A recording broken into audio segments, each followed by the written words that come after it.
Hello everyone, welcome back to Sulekha Physics classes. Hope you all are doing well. Today I am going to start one short revision of all the 14 chapters of physics, and I will start with chapter 1, that is electric charges and field. This chapter comes under unit electrostatics. Electrostatics means study of charges at rest, right? And under this unit, two chapter comes. Chapter 1 electric charges and field, and chapter 2 electric potential and capacitance. So in this unit electrostatics, we will study about electric force, electric field, potential, capacitance, different things, right? So let us start with this chapter 1 electric charges and field. As the name suggests, what is this electric charge? Actually, electric charge is an intrinsic property of any object which apply electric force on any other object. It means, suppose there are two objects, one is A, another one is B. If this second B object comes near this A object, then what happens? A object has the property to exert force on any other object, whether it is charged or neutral. This A object exerts force on this second body, and this property of this first object is called electric charge, right? So you can write in this way, it is an intrinsic property. Inside the atom, there are electrons, protons, neutrons. This is the property of that smallest particle, electron, proton, neutron, right? It is an intrinsic property of an object by virtue of which it applies electric force on any other object, right? Suppose this is one object and this object has some property to apply force on any other object, right? This is called electric charge. Electric charge is a scalar quantity, right? And its SI unit is coulomb. It is denoted by capital C also. Now there are two types of charge. One is positive charge and the one is negative charge, right? Positive charge means it has every object is neutral, equal number of positive and negative charge. So what is this positive charge? It means there is some deficiency of electrons, more number of protons are present. So positive charge means deficiency of electron, right? And negative charge means excess of electron. It means, suppose there are two bodies and electron transfer from this A body to another body B. So in this A body, some electron is transferred, so it has more number of positive charge. So this becomes positively charged body, and this has more number of negative charge. So this becomes negatively charged body. So positive charge is deficiency of electron and negative charge is excess of electron, right? Now there are different properties of charge. First one is like charges. Like charges means either both are positive charge or both are negative charge. Suppose this one, there are two positive charges or two negative charges. So if these two charges are present, then they exert force on each other. And what type of force? Repulsive force. So if there are two like charges, they repel each other, and if there are two unlike charges, one is positive and another one is negative, so both these charges attract each other, both exerts force on each other. And what type of force? Attractive force. So this one is important property. Like charges repel each other and unlike charges attract each other, right? Now second one, charges are additive in nature. This one is also very important property. Suppose there is one system or one body and there are different number of charges Q1, Q2, Q3, Q4. Suppose there are 4 charges, right? So total charge on this body Q is equal to sum of individual charges present at different points inside this body or system. So total charges is additive in nature because charge is a scalar quantity. So this one is additive in nature. Next one is third one. Charge always comes with mass. It means what? Whenever there is transfer of electron, suppose an electron transfers from this body to this body, then what happened? Whenever there is transfer of electron, there is transfer of mass also. But reverse is not true. If there is transfer of mass from this body to this body, it doesn't mean that there is transfer of electrons. So, charge always comes with mass, but reverse is not true. There is also one difference between charge and mass. Mass depends on velocity, right? But charge does not depends on velocity. Now next important property. This property is very important, that is conservation of charge. Conservation of charge means total charge of an isolated system always remains constant. It means charge can neither be created nor be destroyed, right? Total charge always remains constant. Total charge, suppose Q, and this is always constant. It just transfer from one body to another body, right? And there is one important property, last one, that is quantization of charge. What does it mean? Quantization of charge means total charge on any body is always integral multiple of this smallest value of charge, that is called this smallest value of charge is called fundamental charge. What is the value for this smallest value of charge? This is charge of electron, 1.6 into 10 to the power minus 19 coulomb. And this charge of electron is called fundamental charge. So, charge on any body is always integral multiple of this charge of electron or fundamental charge, right? Suppose there is transfer of electron from this body to this body. So, transfer of electron may be 1 electron, 2 electron, 3 electron, not fractional value like half electron, 2 by 3 electron, no. Charge always is an integral multiple of this smallest value of charge. So, formula becomes Q equal to plus minus Ne. N is an integer, Q is total charge on body, and E is charge on electron or fundamental charge, right? So, these are different properties of charge. Now, please take a screenshot of this one. After this, I will discuss different methods of charging, okay? Fast, note down. Now, methods of charging. Methods of charging means transfer of charge, right? You know that there are two types of body. One is charged body, and another one is uncharged body, right? Charged body means it has either positive charge or negative charge, and uncharged body means no charge, neutral,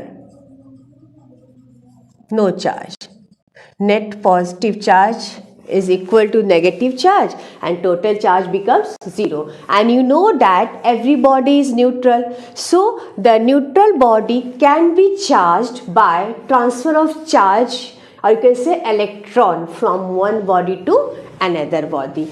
And for this, there are different methods of charging. First one is by friction method.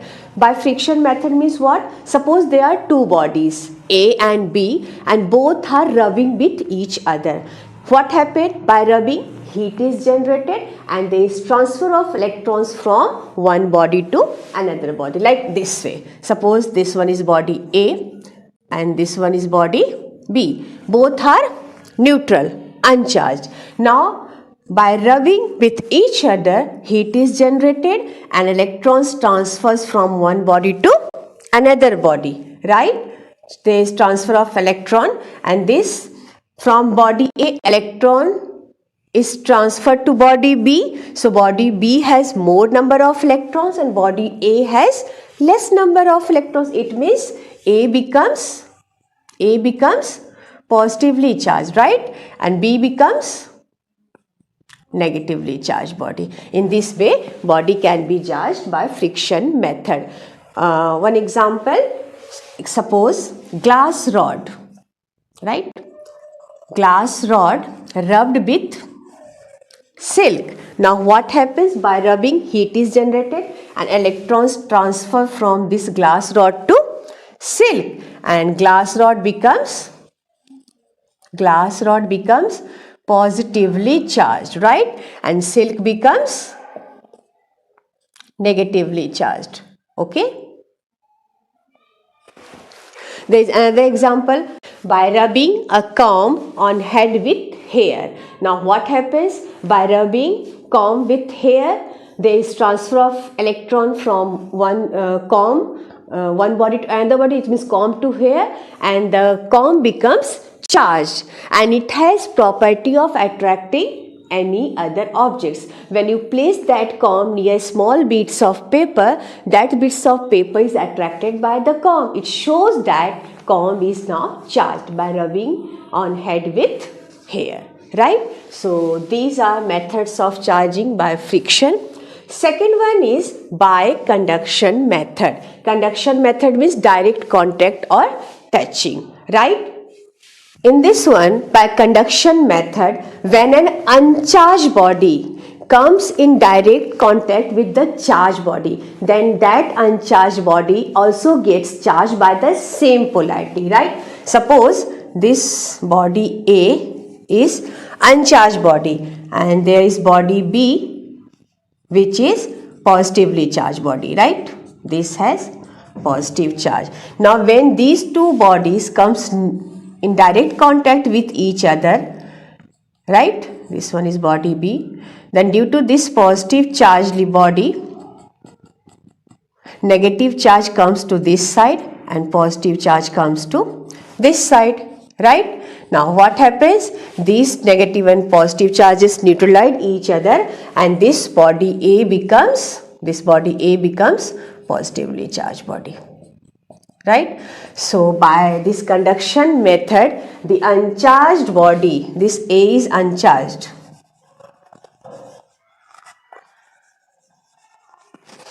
and this one is charged body. Here it is positively charged. So the uncharged body can be charged by the same polarity as that of the charged body. Here it is positively charged. So this uncharged body also becomes positively charged. If this charged body is negatively charged, then this uncharged body also becomes negative charge, right? So by conduction method, we can charge the body by the same polarity. Now next one is by induction method. This is means without direct contact, without touching, right? In this one, the uncharged body can be charged by different polarities. Suppose this one is body A and this is positively charged body, right? And there is another body B which is uncharged. This body is uncharged and this one is positively charged. Positively charged body. Now what happens when these two bodies comes near to each other? Then due to this positive charge, electrons of this uncharged body comes to this side nearer to this positively charged body, and whole positive charge goes to the farther end, and in this way charge distribution takes place. This one is body A, positively charged, and this is body B. So electrons comes to this side and positive charge goes to this side. Now suppose this end is earthing, because we know that earth is a good conductor of electricity. It can take large number of electrons inside, right? So this it has large number of free electrons, so this positive charge goes inside the earth, and after this separating the two bodies, this body B becomes negatively charged, is uniformly distributed after earthing this one. So here charged body is positively charged and we can produce body B negatively charged body. It means opposite polarity. If this one is negatively charged body, then this body B becomes positively charged. So by induction method, different polarity of the charged body can be produced, right? So these are different methods of charging. This is not so important, but still it is in the syllabus, so must revise it. First one is friction method, then conduction method, and last one is induction method. Now Coulomb's law. According to this law, the force between any two charged bodies, suppose there are 2 point charges, this one is Q1 and another one is Q2, and distance between the two charges is suppose R. So force between any 2 point charge is directly proportional to product of the charges and inversely proportional to square of distance between the two charges. It means F is directly proportional to Q1 Q2 by R square, and this becomes F equal to K Q1 Q2 by R square, where K is called electrostatic force constant, and this value of K depends on medium, on which medium this charge is kept, right? So and this K is equal to 1 by 4 pi epsilon naught, where epsilon naught is called permittivity of free space, and free space its value is 8.85 into 10 to the power minus 12. What is the unit for this epsilon naught? This F becomes K is 1 by 4 pi epsilon naught Q1 Q2 by R square. So this epsilon naught unit is what? This comes to this side, so Coulomb square by Newton meter square. So this one is Coulomb square by Newton meter square. This is the value for permittivity of free space, and if you put this value in this equation, then the value of K becomes what for free space? When you put epsilon naught equal to 8.85 into 10 to the power minus 12, then this K becomes 9 into 10 to the power 9, and unit for K is Newton meter square per Coulomb square, right? For free space its value is 9 into 10 to the power 9 meter square per Coulomb square. And this, there is a force between these two charge bodies. This Q1 exerts force on Q2, and this Q2 charge body also exerts force on this Q1. What is direction for that force? Direction of force is always along line joining the two charges. This is the line joining the two charges. So direction of force, whether force due to Q1 is along this one, again force due to Q2 is also along this one, are always along the line joining the two charges. Is it clear? This is Coulomb's law, and this one is very, very important. This generally comes in 2 or 3 marks question, right? Okay. Now after this, next one is Coulomb's law in vector form. It's also very, very important. Generally comes in 2 or 3 marks question. So you have to write just Coulomb's law in vector form. Suppose there are two charges Q1 and Q2 and separated by a distance R. R is the distance of separation between the two charges. Now due to this Q1 charge, this Q2 charge experiences some force, right? So force on this Q2 charge due to Q1 is given by F21. F21 is force on Q2 due to Q1, and its direction is along the line joining the two charges. So if both are same charge, so direction is away from this one, right? And its direction is given by just simply write F force on 2 due to 1, this one, K Q1 Q2 by R square. Here R is This one from 1 to 2. So R is always equal to R12 magnitude or R21, where you measure from 1 to 2 or 2 to 1. Same distance R. So you write R12, or you can write R also in place of this one, right? In place of R12, you write R square. Okay? And this is a unit vector which shows direction, right? What is direction of this force F21? From 1 to 2. So R12 is a unit vector in the direction from 1 to 2. It means direction of F21 is from 1 to 2, right? And this unit, when you know, unit vector A is given by vector A by magnitude A. You studied in the last class, na? Right? So you can write R12 is also R12 vector by magnitude of R12. Similarly, force on this Q1 due to this Q2. On Q1, so due to Q2, F12, and it is always along the line joining to just away from this one, if both are positive or negative charge. So direction of force is along this one, right? So force on 1 due to 2 is given by K, Q1, Q2, and again R21. So you can write this R21 magnitude is also equal to R, so R square you can write here. Now direction of this force is from 2 to 1, so R2 1, right? And R21 is R21 vector by magnitude R21. You know that this R21 is in this direction, left side, and R12 is in towards right side, right? Both are opposite in direction, both are equal but opposite in direction, right? So R12, you can write R12 equal to minus R21, and you put this value in equation 1, either 1 or 2, you find that F12 equal to minus F21, right? And you can easily show that this is in accordance with Newton's third law of motion, Coulomb's law, right? This is Coulomb's law in vector form. Simply, it's very simple. Just write in scalar form K, Q1, Q2 by R square, and just to show the direction you use unit vector. Force on 2 due to 1, it means from 1 to 2, so R12. Force on 1 due to 2, it means from 2 to 1, so R21. Just simply write this one. Okay, revise it. It's very, very important. Generally comes in 2 or 3 marks question. Okay, take a screenshot of this one. After this, I will discuss force between multiple charges or superposition principle.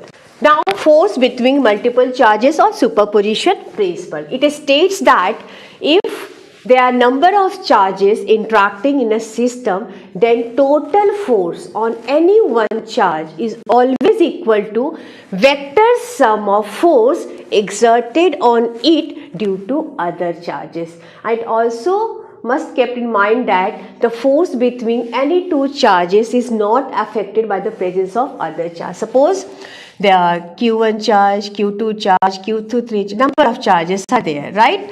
Now the force between any two charges is not affected by the presence of other charges, and total force on this Q1 is always equal to vector sum of force exerted on 1 due to 2 second charge plus force on 1 due to third charge plus force on 1 due to fourth charge, in this way due to nth charge. It is vector sum of force due to all other charges in the system. This is superposition principle. It is very important. The same principle is applicable for electric field also. We discussed later on after this one, right? Now I am going to solve a numerical based on this superposition principle. Here 4 equal point charges plus q are placed on the 4 corners of a square, right? There is a square. Suppose this is a square A, B, C, D of charge plus Q, plus Q, plus Q. Very important question, right? Plus Q charges are kept placed on the 4 corners of a square of side A. Side is what? A. Yani ki distance between the two charges is A. Calculate the force on any one of the charge. You have to calculate force exerted on any one charge due to other charges. Suppose let us take this point D.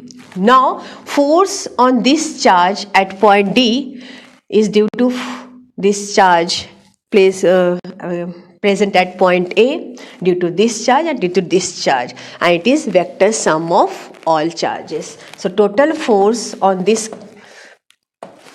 charge plus Q, it means at D point, suppose this charge experiences force due to this charge kept at point A, right, and the force is along this direction, right. This is force due to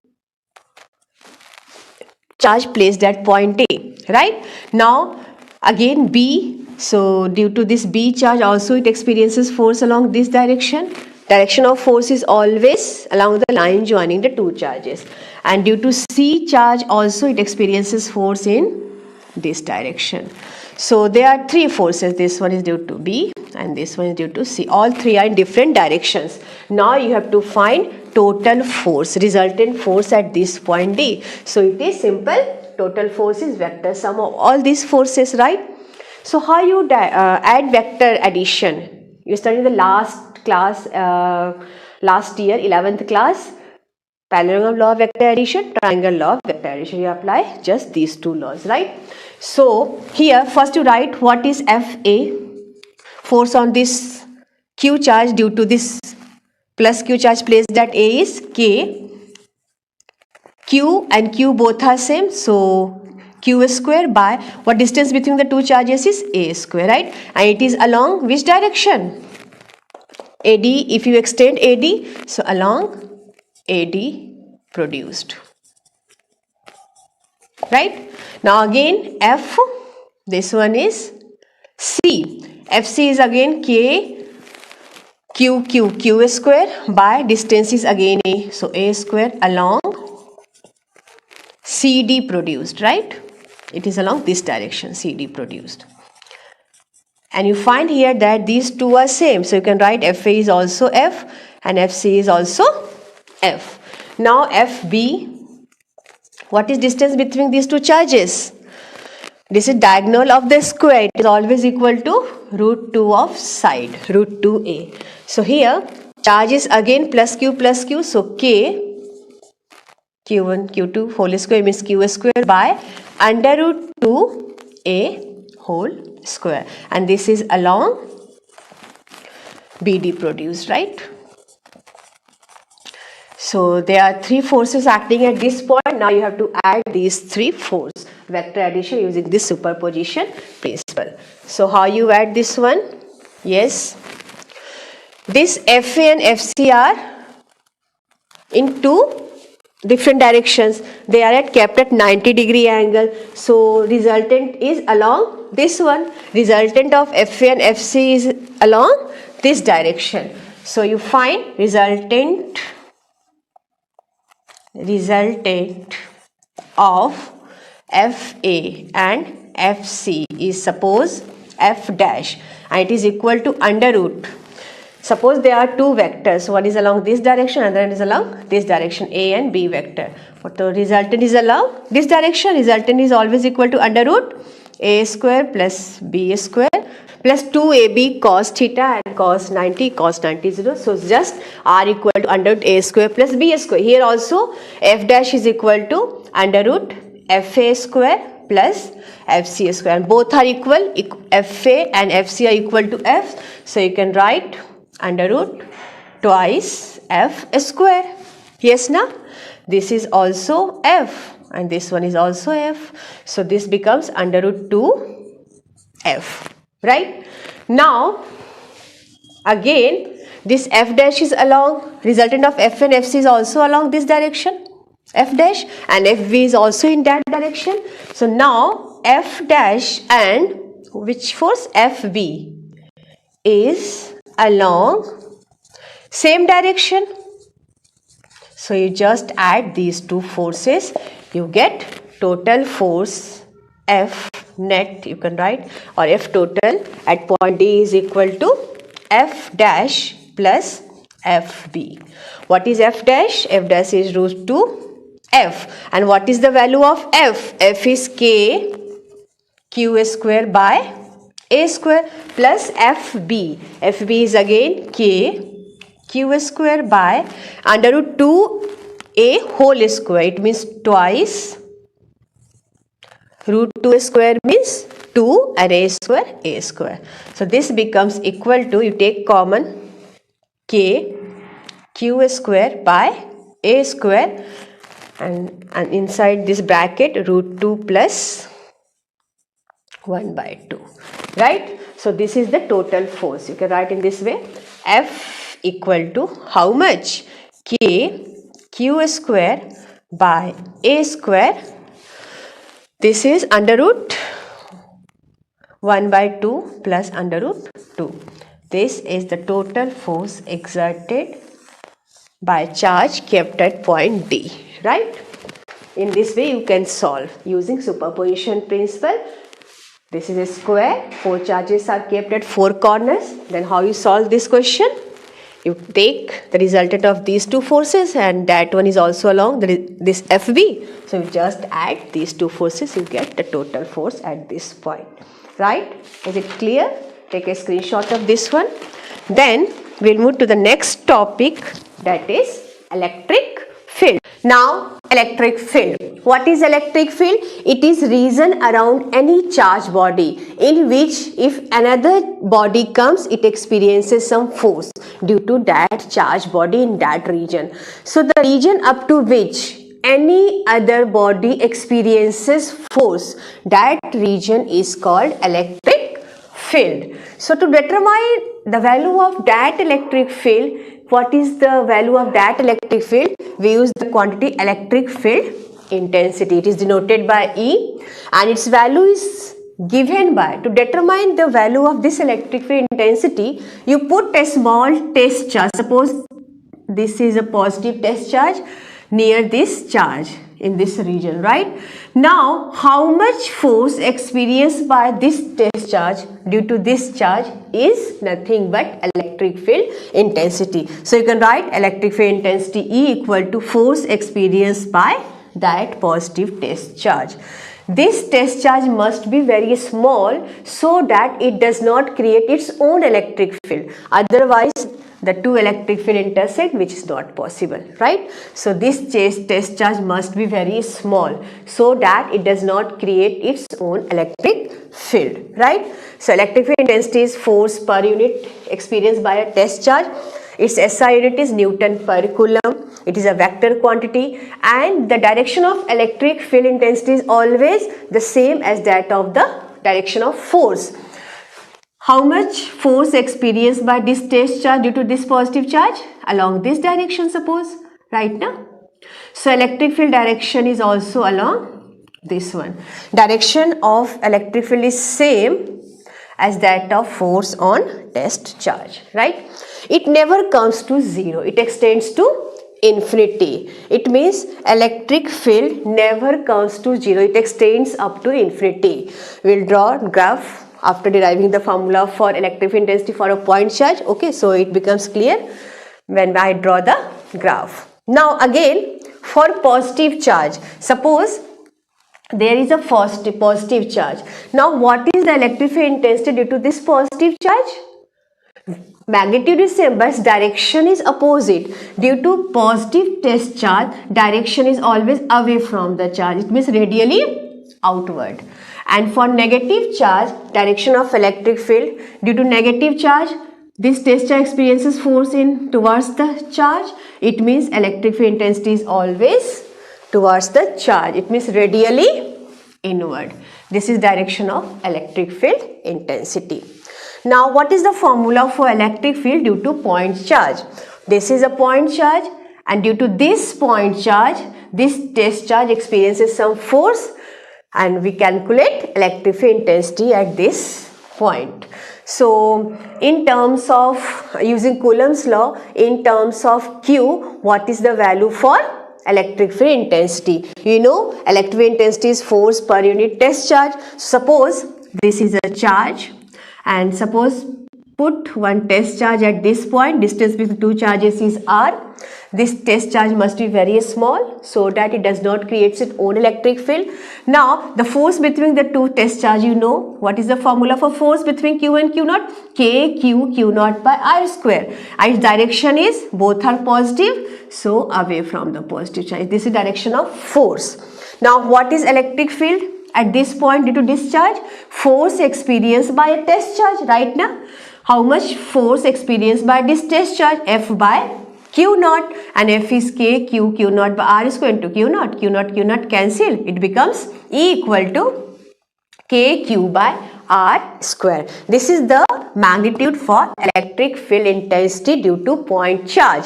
Suppose point charge is Q and the distance at which electric field is determined. So you put one test charge at that point, and distance between that is R. R is the distance at which electric field is determined. It is given by E equal to KQ by R square, right?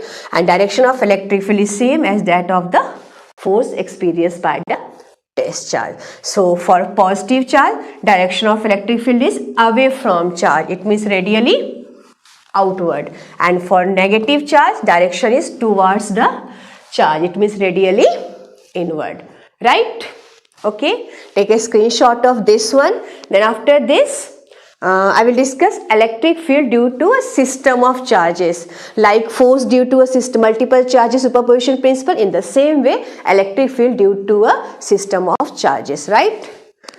Okay. Now, electric field due to a system of charges or superposition principle.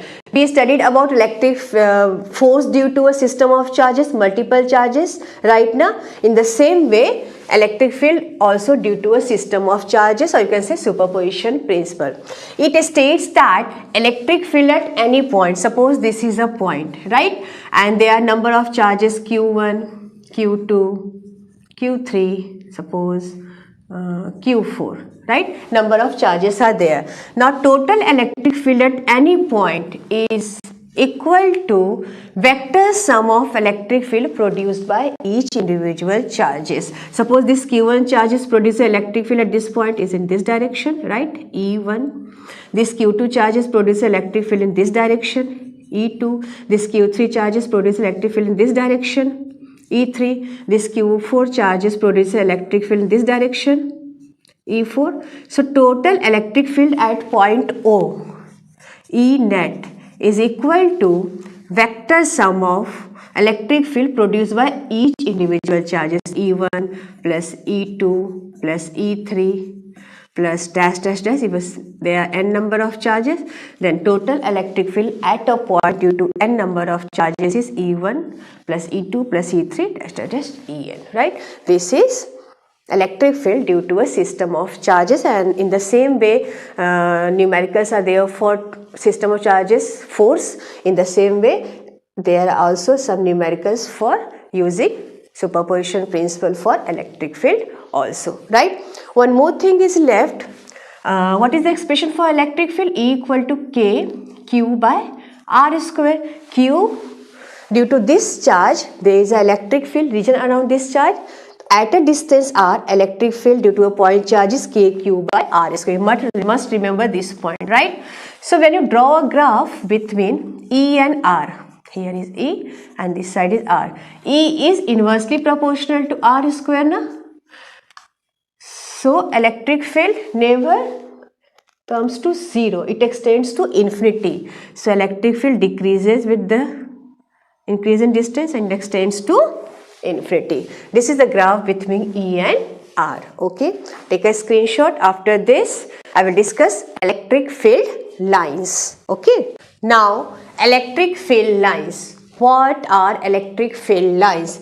Electric field lines are a smooth continuous curve representing the presence of electric field in a region. Suppose there is a charge Q and around this charge you know that electric field is present.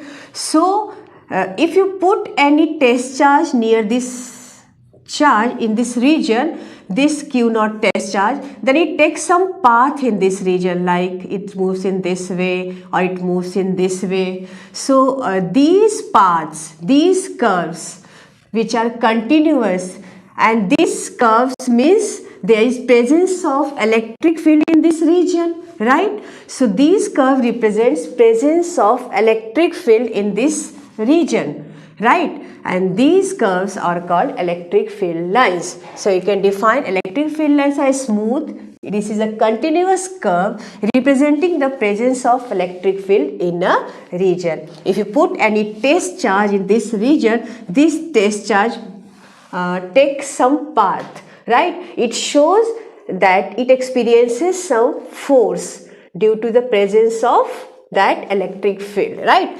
So the path taken by this charge represents the presence of electric field, and that path, that curve is smooth, continuous. It is called electric field lines. Now, what are different properties of these electric field lines? These lines begins at positive charge and ends at negative charge. Suppose this is a positive charge, right? So electric field lines begins from this positive charge, okay? It begins from this positive charge in this way and ends at negative charge. Suppose there is a negative charge, so it ends at this point. It ends at negative charge. It means it starts from the positive charge and terminates at negative charge, right? These lines are continuous. These lines are continuous, but it do not form closed loops because direction is from positive charge to negative charge, not from then negative to positive. So it does not form closed loops. It's very important. But when you study about magnetic field lines, then it form closed loops, right?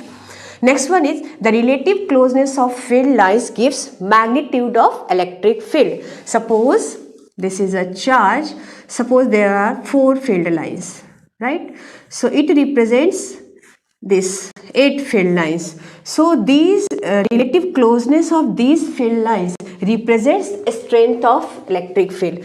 Suppose near the charge these field lines are close to each other, right?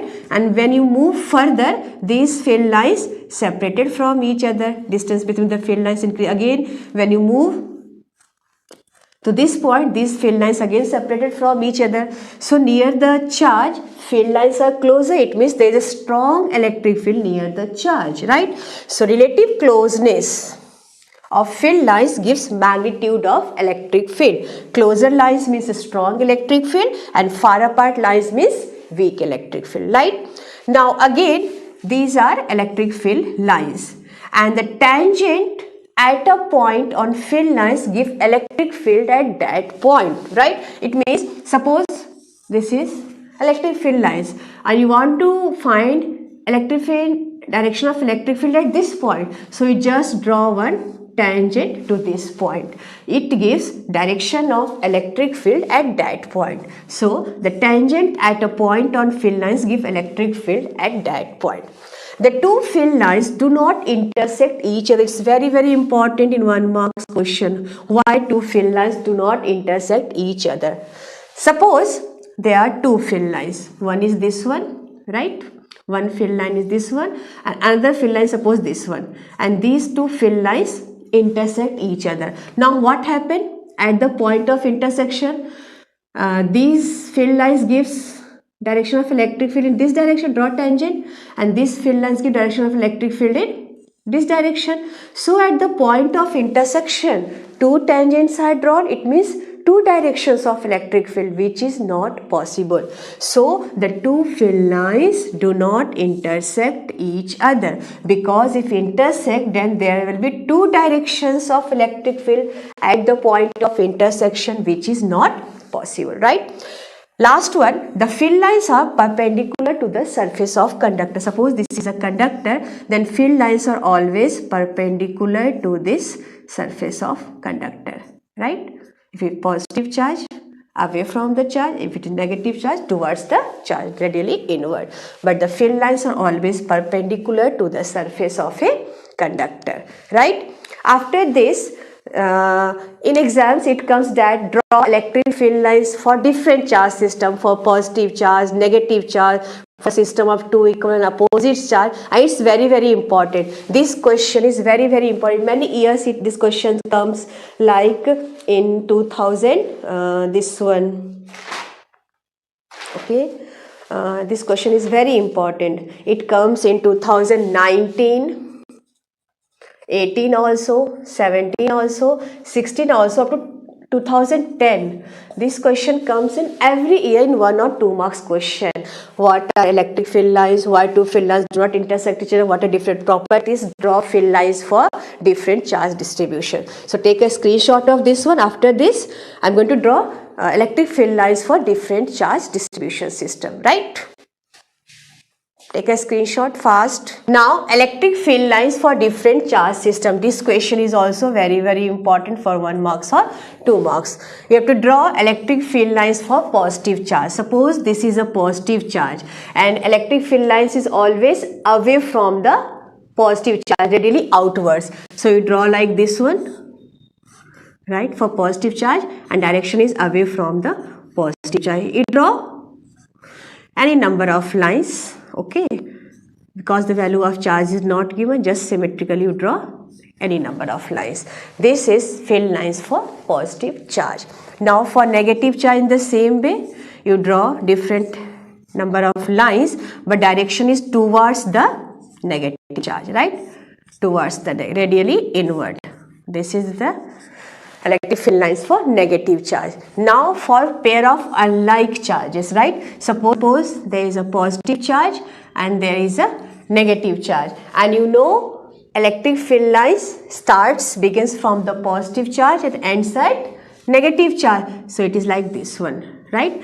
Suppose the field lines goes from this side and ends at negative charge. Again this side, like this one, you draw like this one, okay?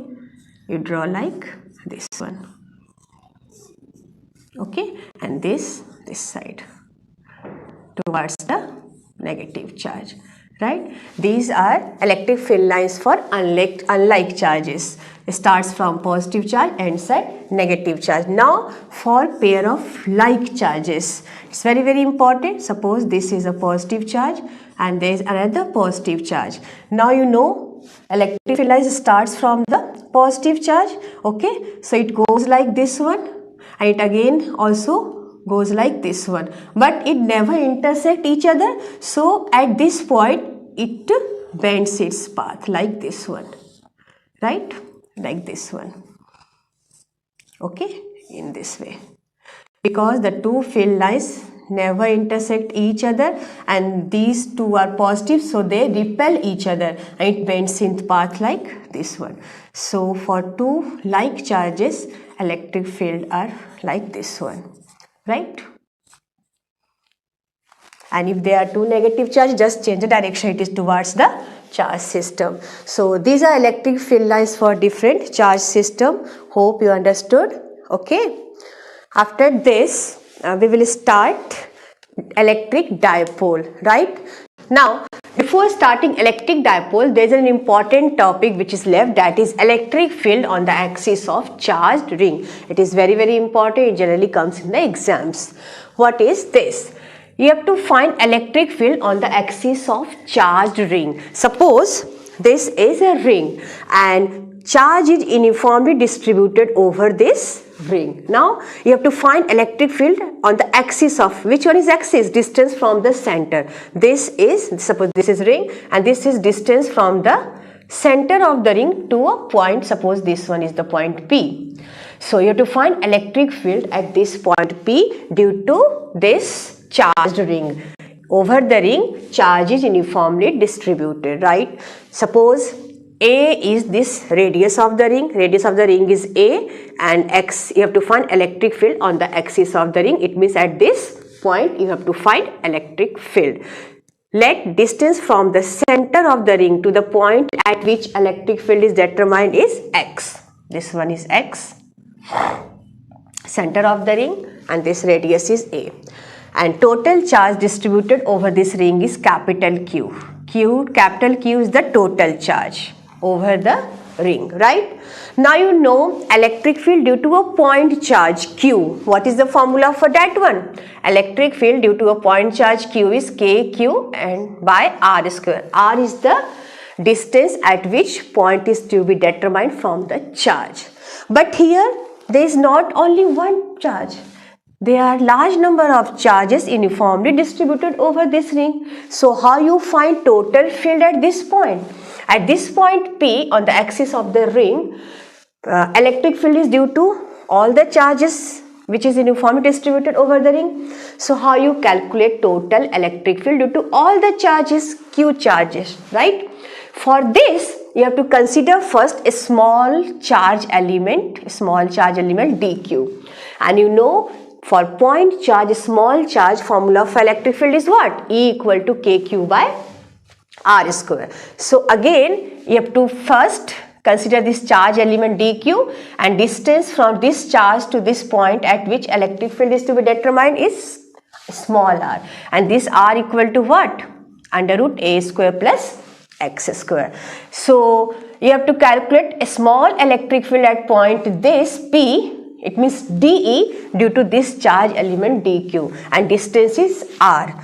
So that field becomes how much? dE equal to k dq by r square. This is a small field due to this charge element dq, and the direction of that field is, this is positive charge, so direction is away from the positive charge and line joining these two charges. So direction is this one. This is direction for electric field, right? So let us suppose that this angle is theta. So this angle again becomes theta. Now this electric field has two components. One is along, it means cos component, and the one is sine component, right? Now you take another diametrically opposite end, and at that point again you take another charge element dq. Due to this charge element again there is a field in this direction, right? And again it has two components, dE cos theta and dE sin theta. Due to these diametrically opposite charge elements, here total electric field is dE sin theta and dE sin theta component cancel out, right? Because both are equal in magnitude. This distance is also r. You have to determine electric field from this point or this point. Distance is same right now, because axis from the axis center to the point at which field is determined is always x, and this is radius is always a. So this distance never change. From whatever point from here, axis distance is same, r, every point distance is r. So if distance is same, charge element is same, it means electric field is also same. So here both dE sin theta component cancel out each other and only cos component is left, right? So total electric field at this point, if you take different points diametrically opposite end, this point or this point, again only cos component is left, sin component cancel out each other. So total electric field is only due to cos component. Sin component of diametrically opposite charge element cancel out each other. Therefore net electric field is only integration of dE cos theta over the whole ring, right? And this dE is how much? K dq by r square. So K dq by r square cos theta. For each charge element, right, A is constant, x is constant, and r is also constant. If these three are constant, it means theta is also constant. So you take K is constant, r is constant, cos theta is constant. You take this outside, inside only integration dq is left, and you know total charge over this ring is q. Q is what? Integration of dq is small dq. If you add all this, total becomes charge becomes capital Q. So in place of integration of dq, you put q. And what is the value of this cos theta? Here, look at here. This in triangle, this one dq over p, cos theta is x by r, base by hypotenuse. So cos theta is x by r, put the value of cos theta x by r, and integration of dq, total charge q. It becomes kqx by r cube. Now you put the value of r here, under root a square plus x square. So this, in place of r you write x square plus a square 1 by 2. It means it becomes cube is here, so 3 by 2. Right? So net electric field on the axis of charged ring at a distance x from the center is kqx by x square plus a square 3 by 2. This is the final expression, right? Q is total charge, x is the distance at which field is to be determined, a is the radius of the ring. You must remember this formula, E net equal to kqx by x square plus a square 3 by 2, right? Now again at center, center means this distance x is 0. If this becomes 0, x is 0 means E net is 0. So at the center of the ring, you must remember that total electric field is 0, right? Again, if x is greater than a, it means if distance is very large, the point at which electric field is to be determined is very far as compared to the radius of the ring. So you neglect this one. So x square is neglected in comparison to a square, only left is kqx by x square 3 by 2. This 2 cancel, kqx by x cube, again one x cancel, kq by x square. This is the expression for electric field when this distance x is very larger than radius of the ring, and in this case it behaves like point charge because electric field due to point charge is what? Kq by r square. It is similar to this one, kq by x square, right? Again there is another case, case 3. You add this one also. If this distance x is infinity, if x turns to infinity, then at that case E net becomes what? Again if x is infinity, 1 by infinity is 0. So again E net is 0, right? In this case also electric field is 0 if x tends to infinity. So you must remember this one, it's very important, electric field on the axis of charged ring. You just draw figure neat and clean and then take one charge element. You have to find total electric field due to that charge element and integrate over the whole ring. Only cos component is left. E net is d cos theta integration, and then put the value of d and then you solve. You get answer electric field kqx by x square plus a square 3 by 2. Okay, take a screenshot. Then we will start next topic, electric dipole. Now next is electric dipole. What is this dipole? A system of equal and opposite charges separated by some distance. This forms electric dipole. Suppose there is a minus q charge and plus q charge separated by some distance twice d. I have taken twice d for simplicity so that calculation becomes easy when you halve this distance. So that's why you take twice a or twice d, anything. Okay. So system of equal and opposite charges. Both charges are equal and opposite. Suppose this is minus 2q, this one is plus tq. 3 plus 3q minus 3q. In this way, equal and opposite charges separated by some distance. This forms electric dipole and its value is given by electric dipole moment represented by small p, and this small p is equal to product of charges and separation between the two charges. It means q into 2a. This electric dipole moment is a vector quantity, right? And its direction is always from negative charge to positive charge, from minus q to plus q. Direction of dipole moment is this one along the dipole axis. This one is dipole axis, right? And it says SI unit is, for charge is coulomb and for a meter. So its SI unit is coulomb meter.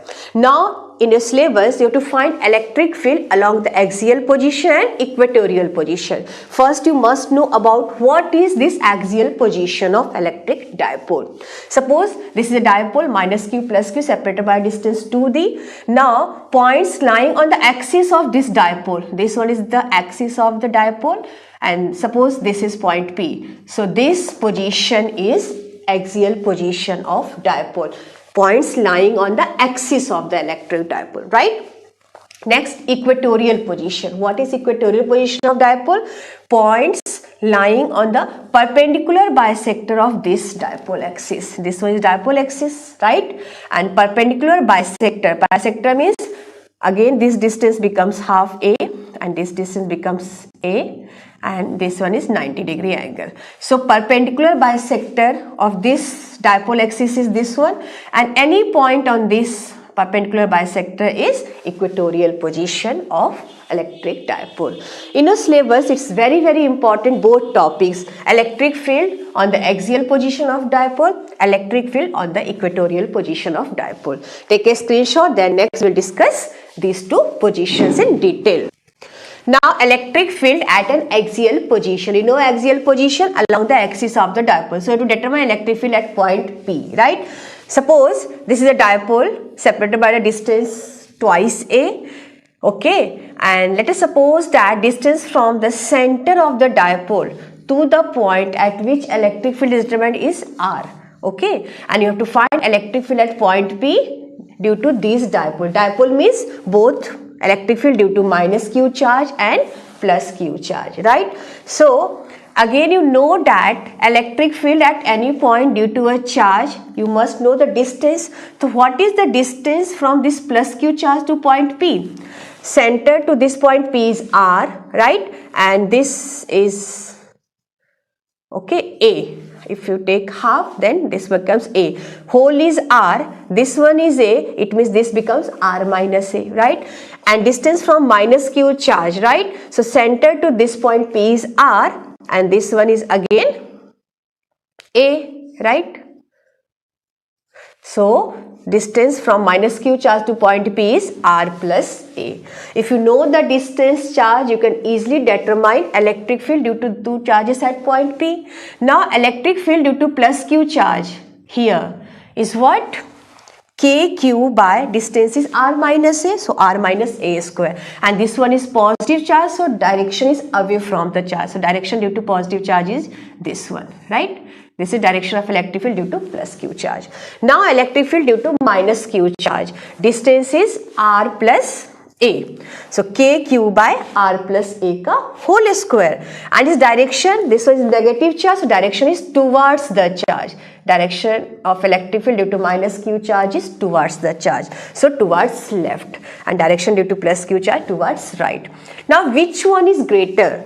Electric field due to plus q charge or minus q charge? Electric field is inversely proportional distance. So a smaller distance is due to plus q charge. So it means electric field due to this plus q charge is greater. So net electric field is electric field due to plus q charge minus electric field due to minus q charge. Now you put these two values, electric field due to plus q charge, electric field due to minus q charge, you get E net equal to plus q charge kq by r minus a whole square and minus q charge minus kq by r plus a whole square. When you calculate this one, you take LCM of these two and you take kq common, inside you get r plus a square minus r minus a whole square. Open this one, a plus b whole square formula, a square plus b square plus 2ab. So you get r square plus 2ar plus a square for this one, and r minus a square minus b plus b square minus 2ab. So you get this one. Here this r square cancel, a square cancel, you get 4ar, kq into 4ar by r square minus a square. If you take here 2a, now you take 2 outside, q into 2a, you take 2 outside into r, and q into 2a is what? Dipole moment P. So you write q into 2a small p. 2kpr by r square minus a square is the net electric field at any point r from the center of the dipole or the axial position, right? And direction of, what is direction of this electric field? Electric field is a vector quantity, you know. Direction of dipole moment is from minus to plus q, and net electric field E plus q is greater, na? E plus q is greater than E minus q, and plus q is towards right. Right means towards the dipole moment direction, minus q to plus q. So direction of electric field is in direction of dipole moment P. If you write in vector form, then this is vector, this one is also vector, right? 2kpr by this one. Now for r greater than a, if this distance from the center to the point at which electric field is determined is very greater than the length of the dipole. In that case, a square is neglected, so it becomes 2kpr by r to the power square 4. 1 r cancel, you get k twice kp by r cube. So electric field is 2kp by r cube, right? One important thing is there, in the exams it may ask in 1 marks question, draw electric graph between E and R for this axial position. So E is inversely proportional to R cube now. Inversely proportional to R cube. So what type of graph is formed? Suppose this side E and this side R. Okay. And electric field decreases with the increase in distance like this one. Okay. This is the graph between E and R. Hope you understood this one. This topic is very important from the examination point of view. It asked in 2019, 2018 and 2015 also.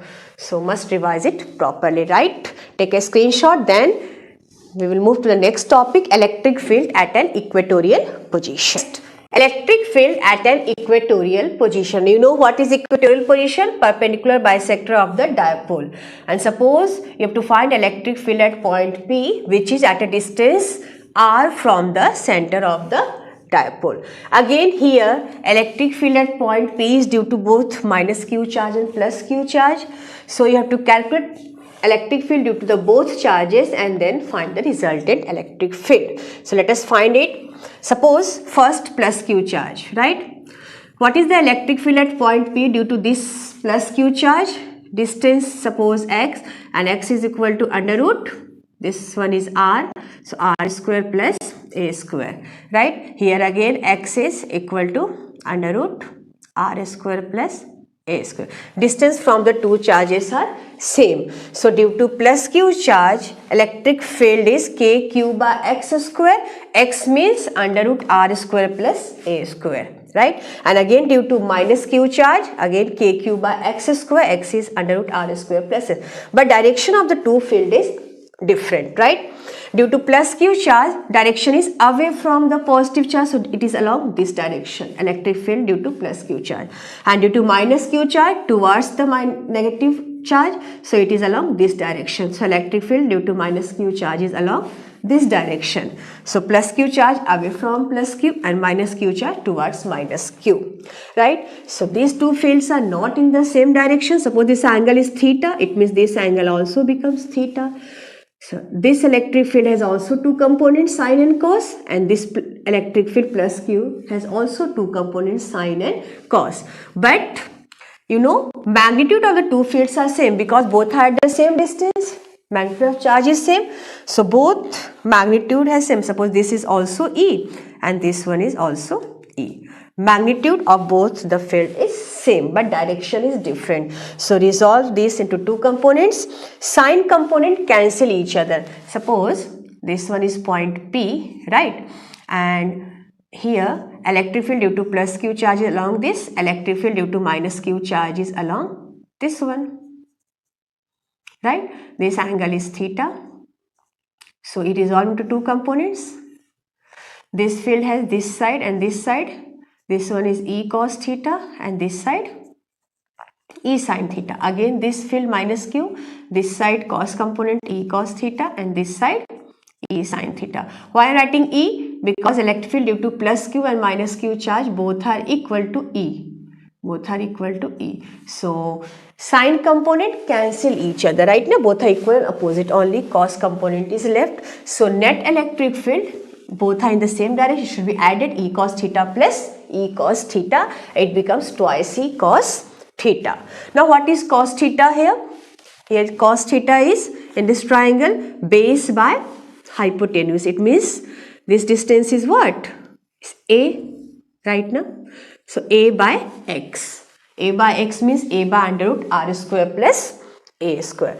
Therefore E net becomes twice E. Value of E is how much? KQ by square root under root r square plus a square whole square. So whole square square cancel, only left is r square plus a square, right? and here cos theta is a by r square plus a square 1 by 2. Here power is 1, here is 1 by 2, so 1 plus 1 by 2 becomes 3 by 2. So here k q into 2a, you write 2 here, q into 2a by r square plus a square 3 by 2. You know q into 2a is what? Dipole moment. So you write just p, kp by r square plus a square 3 by 2. This is the net electric field along the equatorial position. Now what is the direction of this electric field? Here dipole moment is in this direction from negative to positive, and net electric field is in this direction, right now minus q to plus q, dipole moment direction, and net electric field is in this direction, E net. So direction is opposite to the dipole moment. You can write direction of electric field is opposite to direction of dipole moment. Okay. If r is greater than a, if this distance r is very greater than this a, then it becomes a square is neglected in comparison to r square, and electric field becomes kp by r square 3 by 2.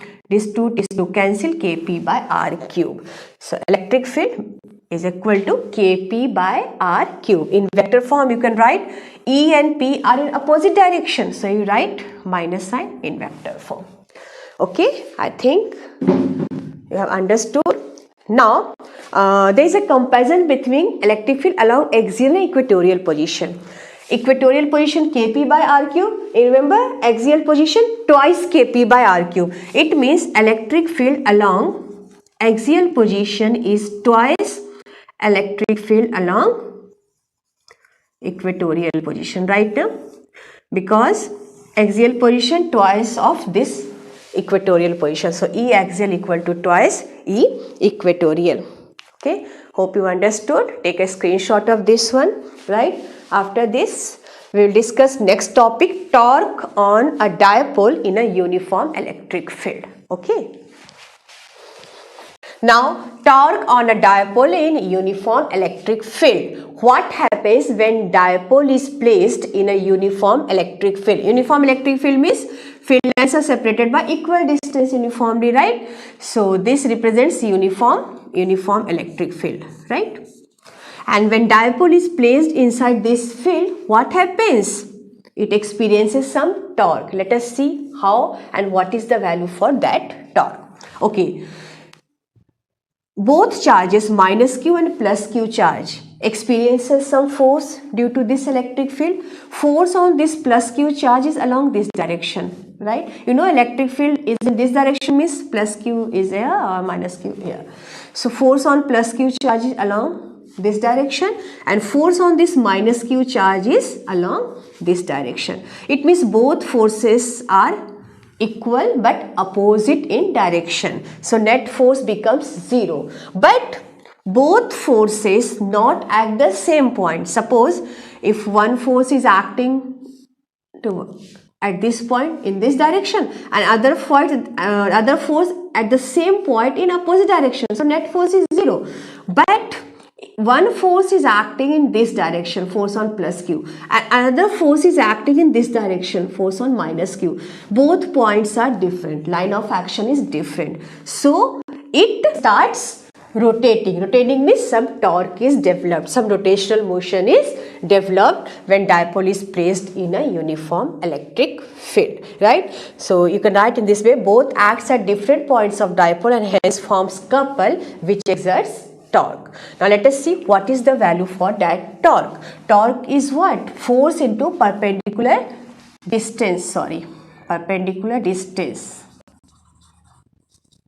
between the 2 points, right? So one point is this one A, another point is this one B, and perpendicular distance is this one AC between these 2 points. And force on both are equal to Q into E. So torque equal to force is Q into E, and perpendicular distance between the 2 forces is 2A sine theta. AC is 2A sine theta, and this Q into 2A is what? PE. Q into 2A is dipole moment P. So formula becomes tau equal to PE sine theta, and sine theta means, if you write in vector form, torque equal to P cross E. So what is direction of this torque? P P is in this direction, right? Right now, minus Q to plus Q charge. E is in this direction, electric field. So P cross E means dipole rotates in this direction from P to E, and the direction of torque is this one, right? This tau equal to P cross E.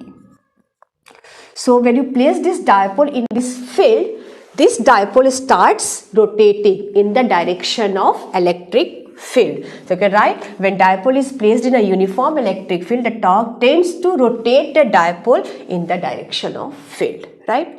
Now there are two cases for maximum torque and minimum torque. Maximum torque when theta becomes 90 degree. It means when field is in this direction and dipole is placed in this direction, minus Q charge somewhere here, plus Q charge here. So angle between this is 90 degree, and in this case maximum torque, maximum rotational motion is produced. That is P into E. Minimum torque when both dipole movement and electric field are in the same direction, theta is 0 or anti-parallel to each other. It means theta is 180 degree. Now again, in both the cases, torque is 0, but one position is for stable equilibrium, another condition is for unstable equilibrium. When stable equilibrium, when theta equal to 0, it means electric field and dipole movement both are in the same direction. In this case, what happened? When slightly rotate the dipole, it just come to its original position. So in this case, torque is 0 and this condition is a stable equilibrium condition. What is unstable equilibrium? Unstable equilibrium is when body does not return to its original position. Electric field is in this direction and dipole movement is in this direction. When you place this dipole in this field, the dipole try to orient the direction of field, and then after that it remains in that position, does not come to its own position, right? And this condition is unstable equilibrium. In both the cases, torque is 0, but when you slightly move the dipole, it returns to its original position, right? When theta is 0, but when theta is 180 degree, it does not return to its own position. So this is the condition for unstable equilibrium. Generally it comes in 1 or 2 marks question, right? And this question comes, I think, in the year 2017. Okay, so this question is also very important. Torque on a dipole in a uniform electric field. Take a screenshot of this. Next topic is electric flux. This topic is also very important because this concept is used in Gauss theorem also, right? So question, it may come in 1 or 2 marks question that define electric flux. Is it a scalar or vector quantity? It comes, I think, in 2015 and 18. Okay, so this one is very, very important. In 1 marks or 2 marks question it may come. What is electric flux? It is number of field lines passing perpendicular to the plane surface. Suppose this is a plane surface, 2 dimension, okay? So how many number of lines passing perpendicular to this surface? This is electric flux. So it depends upon the area of this plane surface and area vector. Area vector is always perpendicular to this area. If area vector and field lines both are in the same direction, then maximum number of lines passing through this surface, right? If you rotate this surface and area electric field is again in this direction, but you rotate this surface, then area vector also changes. Area vector is normal to this area. So there is an angle between electric field lines and area vector. So number of lines passing through a particular surface depends upon area vector, electric field intensity, and also angle between area vector and electric field intensity. So its formula becomes, it is represented by phi equal to E dot ds. E is electric field intensity vector and ds is area vector, and this area vector is always normal to area. If electric field intensity and normal to the area, it means area vector, both are in the same direction, then maximum number of lines passing through that surface, and that is electric flux. That time flux is maximum, right? ds, this ds is area vector, this is electric field intensity vector, and theta is the angle between area vector and electric field vector, because if you rotate the plane, it means area vector makes some angle with the electric field vector, and if you rotate and it becomes perpendicular to the, suppose this is plane, okay, this time both are in the same direction, electric field vector and area vector. If you rotate this plane, it becomes this. Area vector is now this one, electric field is in this direction, both are 90 degree, no lines passing through this surface. So depends upon the angle also. Phi equal to E ds cos theta. It is dot product of two vectors, right? So it is a scalar quantity, and its SI unit is Newton meter square per coulomb. Because electric field is force per unit charge, Newton per coulomb, and area is in meter square. So SI unit becomes Newton meter square per coulomb.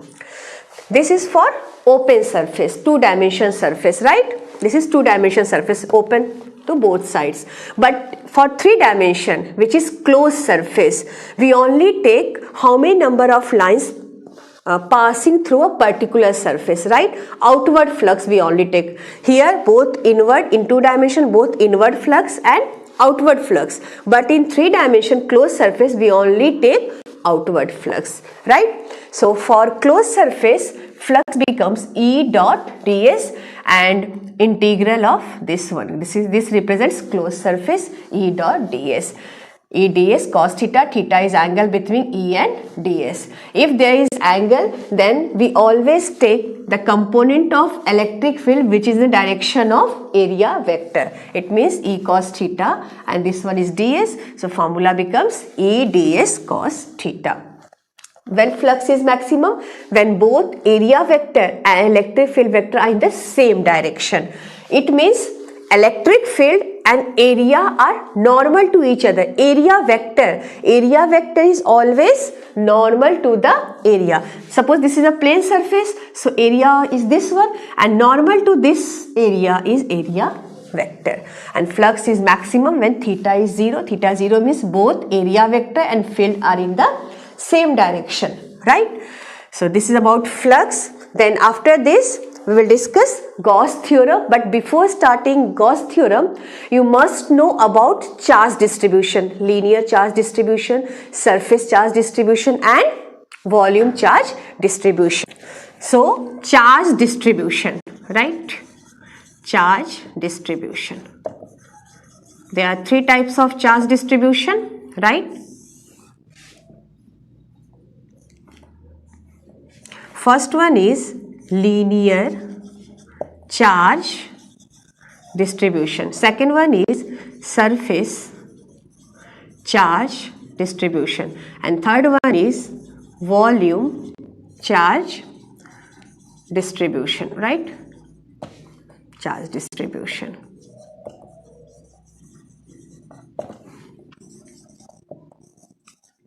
Linear charge distribution means charge is distributed over length. Suppose this is the length of conductor or wire. Suppose length is L, right? And charge is distributed over this length. So for this one, linear charge distribution, we always use linear charge density, and this is charge per unit length, right? In unit length, how much charge? In L length, suppose Q charge, right? In L length, Q charge is there. In unit length, lambda is charge per unit length, right? So this is linear charge density. This lambda is linear charge density.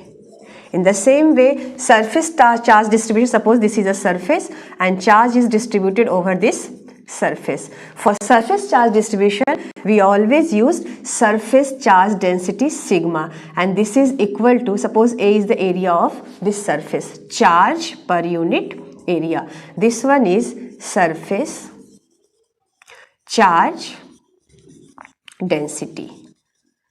It's very important. It's used in when we are discussing about Gauss theorem and their applications. Then volume charge density. Suppose this is 3-dimension volume cube and charge is distributed over this volume, right? Suppose V is the volume. In this case, we use volume charge density, and this is equal to charge per unit volume. In unit volume, how much charge is there?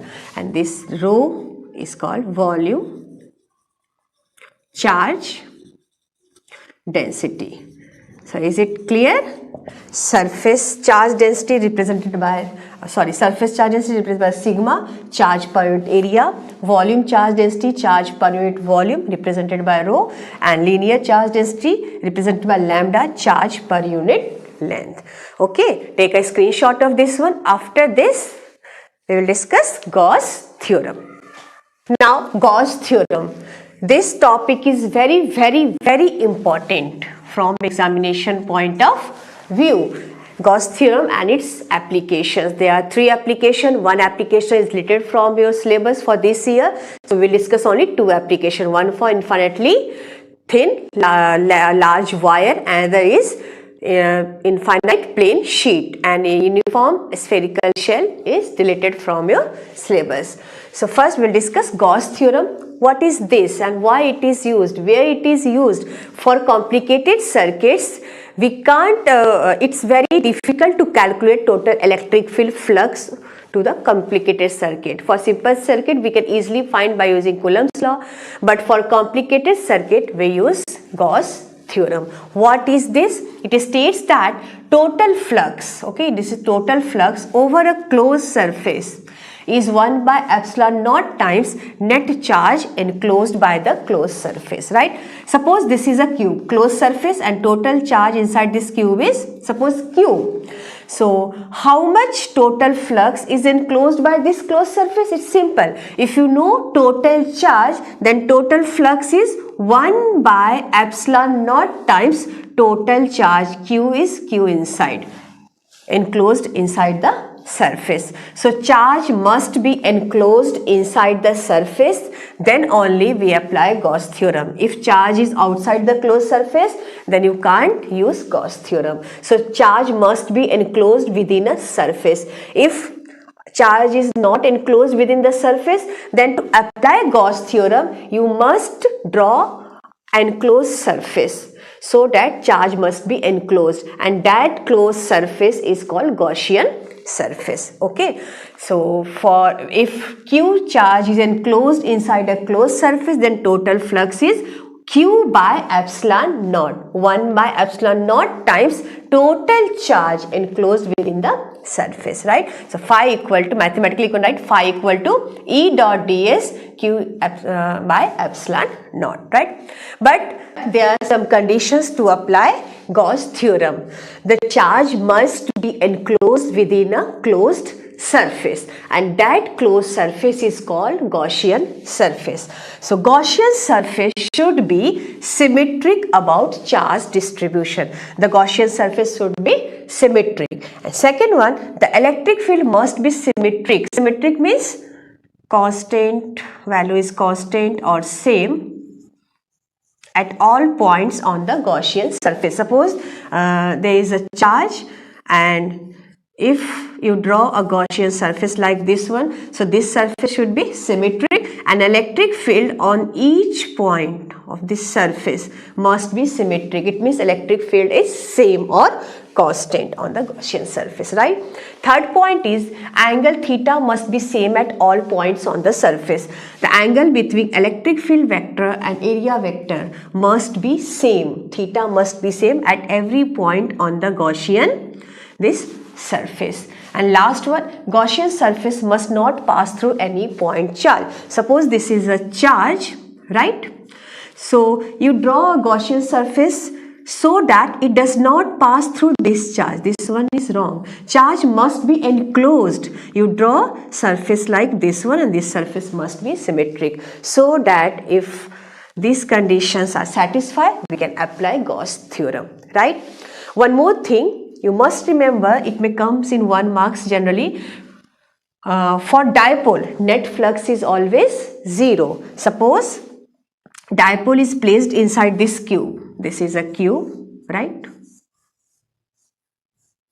If charge Q is placed, then total flux is phi equal to Q by epsilon naught. But if a dipole is placed inside this cube. Dipole has charge, total charge how much? Minus q and plus q. It means total charge is 0. So net flux is also 0 because flux is q inside. Q inside, or you can say q total by epsilon naught. If total charge is 0 inside the closed surface, it means flux is 0. There is no matter where the charge lies inside the closed surface, at any positions q1, q2, q3, total charge is q1 plus q2 plus q3. But in case of dipole, total charge is 0, so flux is also 0. Suppose in exams it may ask, if there is a cube, then how much total flux passing through this cube? So total flux, it does not depends on shape and size of the surface, just charge is enclosed inside the surface. It may be spherical, cube, cylindrical, anything. Total flux is always, if charge q, then q by epsilon naught. And again, if it asks that how much flux passing through one surface of the cube. Suppose in cube how many surfaces? 6 surface. In 6 surface total flux is q by epsilon naught. So for one surface, how much flux? For one surface, total flux passes through one surface of the cube is 1 by 6 q by epsilon naught, because total flux is q by epsilon naught. So this is about Gauss theorem. Now I am going to discuss different applications of Gauss theorem. Now first application of Gauss theorem is electric field due to an infinitely long straight charge wire.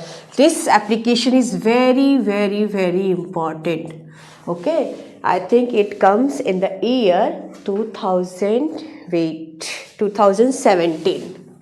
Okay, so there is a chance to come in this year also, 2021. Electric field due to infinitely long straight charge wire.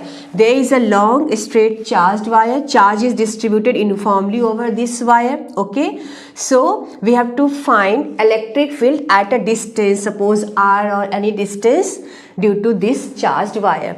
So how we calculate? It's very complicated. So we have to use Gauss theorem. But to use Gauss theorem, this charge must be enclosed within a surface that is called Gaussian surface. And what type of Gaussian surface? On the Gaussian surface, electric field must be symmetric or constant. So suppose this positive charge distributed, so at a distance r on both sides, electric field is same, right? E is k q by r. If distance is same, so at all these points electric field is also same. So if you join these points, you get one cylindrical Gaussian surface. So what type of Gaussian surface here? Here is, this one is cylindrical Gaussian surface, right? Because each point on this Gaussian surface electric field is same, and as it is positive charge, so electric field is what direction? Away from this charge. It means towards this direction. Like direction of electric field is this one. Now you have to calculate total electric field, right?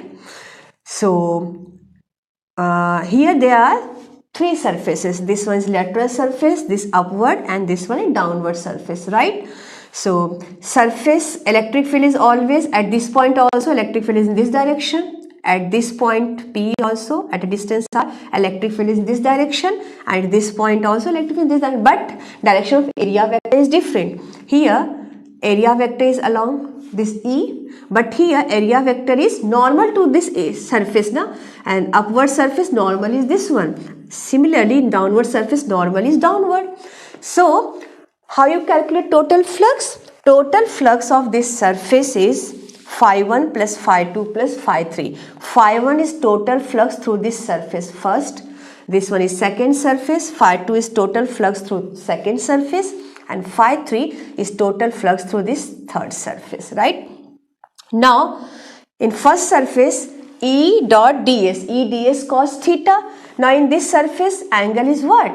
90 degree. So E ds cos 90. In second surface angle between E and ds is 0. So E ds cos 0.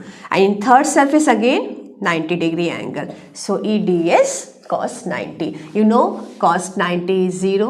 Cos 90 is 0. Only we left with, and cos 0 is 1. So only term left, total flux phi equal to flux through the second surface, E ds. E is constant on this surface, so you take E outside. And what is the surface area of this curved surface? Suppose L is the length of the cylinder. So area of the cylinder is 2 pi RL at a distance R, right? Radius is this R. So 2 pi RL. Now this is equation number 1. By Gauss law, flux is what? Q by epsilon naught. As there is a linear charge distribution, so here we use linear charge density lambda. And this is equal to charge per unit length. Lambda is what? Linear charge density. Okay. So from this, Q equal to lambda into L. Then phi equal to Q by epsilon naught. It means lambda L by epsilon naught. This is equation number 2. And then from 1 and 2, you get E dot 2 pi RL equal to lambda L by epsilon naught. And then E equal to this LL cancel, lambda by 2 pi epsilon naught R. This is the total electric field due to an infinitely long straight charged wire. And also it may ask in the exam that draw a graph between electric field at this distance R. So here you get what? E is inversely proportional to R now. So what type of graph is drawn? If E is this side and R is this side, so this decreases with the distance. Electric field decreases with the distance, right? E is inversely proportional to R. So you revise properly this topic. It's very, very important for this year. Okay, take a screenshot, then we will move to the next application, which is also very, very important. Second application, that is to determine electric field due to an infinite plane sheet of charge. This application is also very, very important. I think it comes in 2017. Okay, so this question is also very important, right? Yes, 2017.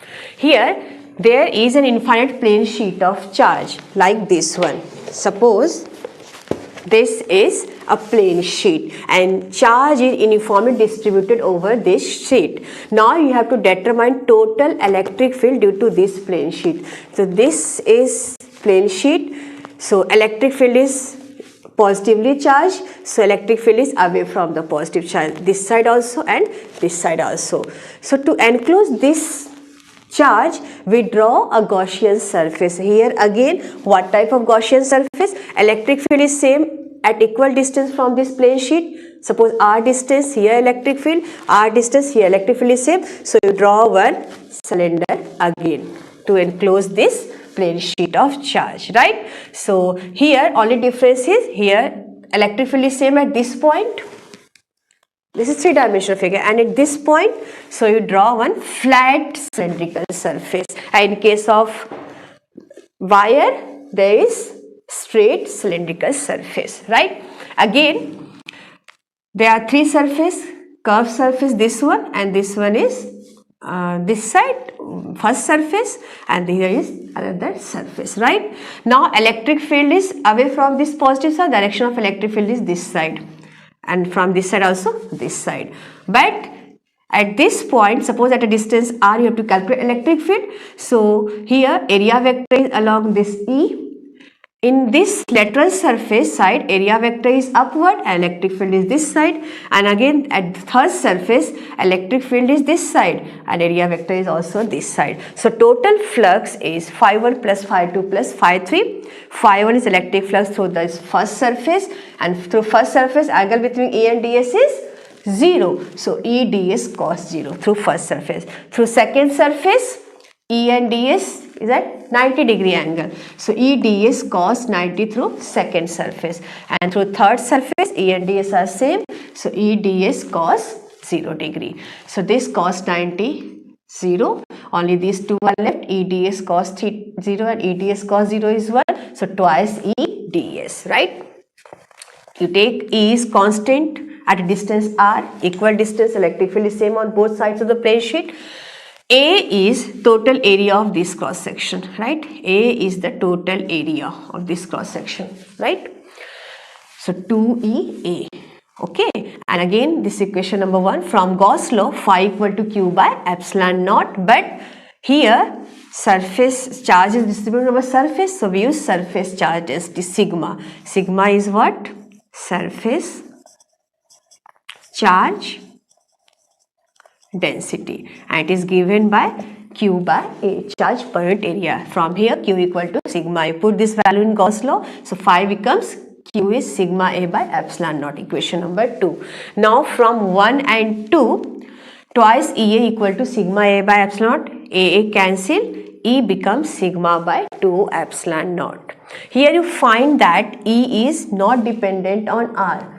Okay, whatever near points of that plane sheet electric field is same. E is independent on R, and total electric field due to this plane sheet is E equal to sigma by 2 epsilon naught.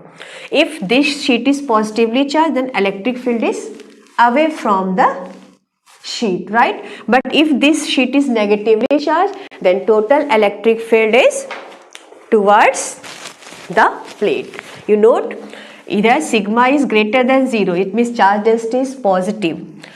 If sigma is greater than 0, then electric field is away from the plate.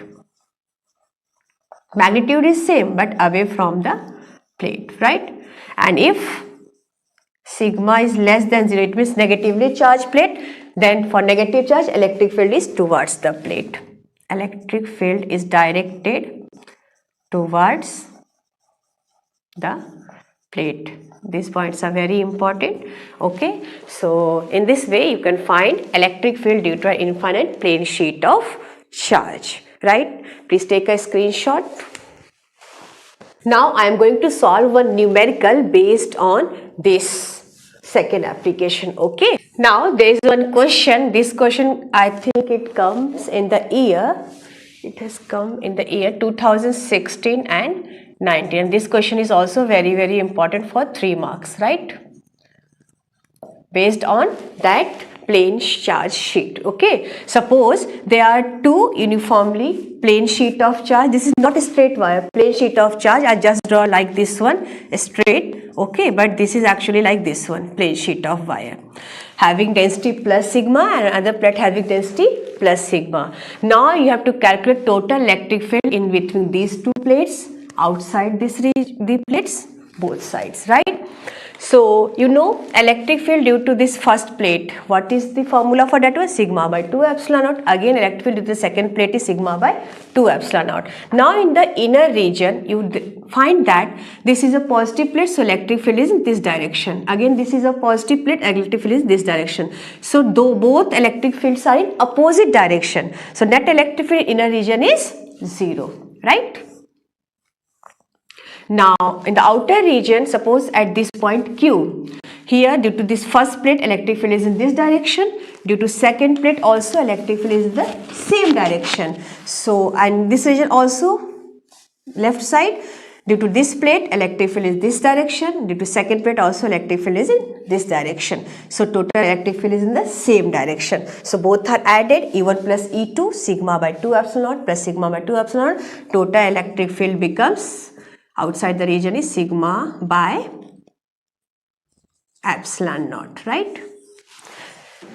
This is the case when both plates have same charge density plus sigma and plus sigma. Now second case, if one plate has positive charge density and the plate has negative charge density, then in between the region, due to this positive plate field is in this direction, due to this negative plate field is also in the same direction. So total field is not 0 in this case. Here total field is 0, but if there are two oppositely plates, then total field must be added, E1 plus E2, and it becomes E equal to sigma by epsilon naught.